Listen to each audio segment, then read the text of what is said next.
চৈত্র সংক্রান্তি বাংলা বছরের শেষ দিন। এই দিনটিতে মূলত পুরনো বছরকে বিদায় জানানোর দিন এবং নতুন বছরকে স্বাগত জানানোর প্রস্তুতি, অর্থাৎ নতুন শুরুর প্রতীক হলো চৈত্র সংক্রান্তি। কারণ তার পরদিন থেকেই শুরু হয় নতুন বছর, বাংলা নববর্ষ। নমস্কার, ধর্ম সংস্কার চ্যানেলের আজকের পর্বে আপনাদের স্বাগত। দর্শক বন্ধুরা, আজকের এই ভিডিওতে আমরা জানব চৈত্র সংক্রান্তির দিন, তারিখ, তিথি, এই দিনে কি খাওয়া অনুচিত আর এই দিনে কি করলে ভালো হয়। সংক্রান্তি শব্দটি এসেছে সংক্রমণ শব্দ থেকে, আর সূর্যদেবের রাশি পরিবর্তনকে, অর্থাৎ সূর্যদেবের এক রাশি থেকে অন্য রাশিতে গমনই হলো সংক্রান্তি। আর 12টি সংক্রান্তির মধ্যে অন্যতম প্রধান এবং প্রমুখ সংক্রান্তি হল চৈত্র সংক্রান্তি। চৈত্র সংক্রান্তির এই বিশেষ দিনে গঙ্গা স্নান করলে ভালো হয়। যদি সম্ভব না হয় তবে স্নানের জলে একটু গঙ্গা জল মিশিয়ে সেই জল দিয়ে স্নান করুন, তাতে ভালো হয়। সেই সঙ্গে এই দিনে স্নানের পাশাপাশি পূজা অর্চনা, দানাদি করার রীতি প্রচলিত আছে। এই দিনে স্নান দান পূজা অর্চনার বিশেষ ধার্মিক মাহাত্ম্য রয়েছে। এই সংক্রান্তিকে মহাবিষুব সংক্রান্তি বলা হয়।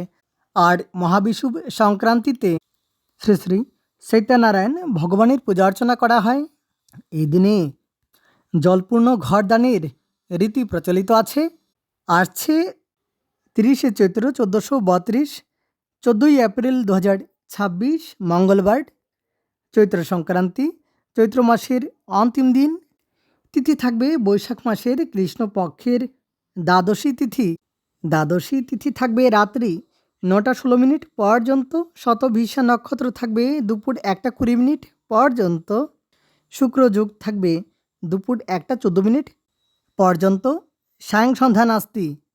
প্রদোষে সন্ধ্যা 5টা 52 মিনিট 29 সেকেন্ড গতে রাত্রি 7টা 28 মিনিট 29 সেকেন্ডের মধ্যে শ্রী শ্রী সত্যনারায়ণ ব্রতম।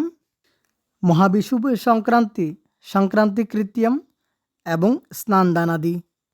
গোস্বামী মতে শ্রী শ্রী কেশব ব্রত আরম্ভ, শ্রী শ্রী চরক পূজা, জল, ফল, অন্ন এবং দান সংক্রান্তি ব্রত। ধর্মঘট ব্রত, শক্ত ও জলপূর্ণ ঘট দানে সর্বপাপক্ষয় ফলম। এবং সেদিন থেকেই অষ্টমীর সূচনা হয় বহাগ বিহু উৎসবের। বহাগ বিহু, যে উৎসব রঙালী বিহু নামেও পরিচিত। সংক্রান্তির এই বিশেষ দিনে সাত্ত্বিক আহার গ্রহণ করুন। দরিদ্র এবং অসহায় মানুষকে সাহায্য করুন। তামসিক আহার গ্রহণ করার পরিবর্তে নিরামিষ আহার গ্রহণ করুন, তাতে ভালো হয়। এই দিনে তিতো খাবার রীতি প্রচলিত আছে।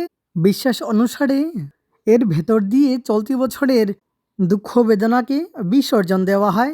এই দিনে তেল দান করবেন না। এই দিনে লোহার কোনো জিনিস কখনো কাউকে দান করবেন না, এবং যদি কেউ দান করে থাকেন তাহলে এই ধরনের কোনো জিনিস আপনারা দান হিসেবে গ্রহণ করবেন না। স্টিলের কোনো বাসন কোসন এই দিনে কেউ যদি দান করেন তাহলে তা গ্রহণ করবেন না। এই দিনে পাখিদের খাওয়ান, সেই সঙ্গে যে কোনো প্রাণীদের কিছু না কিছু খেতে দিন, তাতে ভালো হয়। কিন্তু কখনো কাউকে মনে আঘাত দিয়ে কোনো কথা না বললে ভালো হয়। সেই সঙ্গে এই দিনে বাড়িতে ধুনো জ্বালান, বাড়িতে কর্পূর জ্বালান, তাতে ঘর থেকে নেতিবাচক শক্তি দূর হবে আর ইতিবাচক শক্তি বা পজিটিভ এনার্জি সম্পূর্ণ ঘরে প্রবাহিত হবে। 8 বছরের অন্তিম দিন পরমপিতা পরমেশ্বরের কাছে প্রার্থনা করুন যাতে আগত বছর সকলের জন্য ভালো হয়। আর নতুন বছরের শুভেচ্ছা জানিয়ে আজকের এই ভিডিওটি এখানেই শেষ করছি। ধন্যবাদ। ভিডিওটি শেষ পর্যন্ত দেখার জন্য ধন্যবাদ।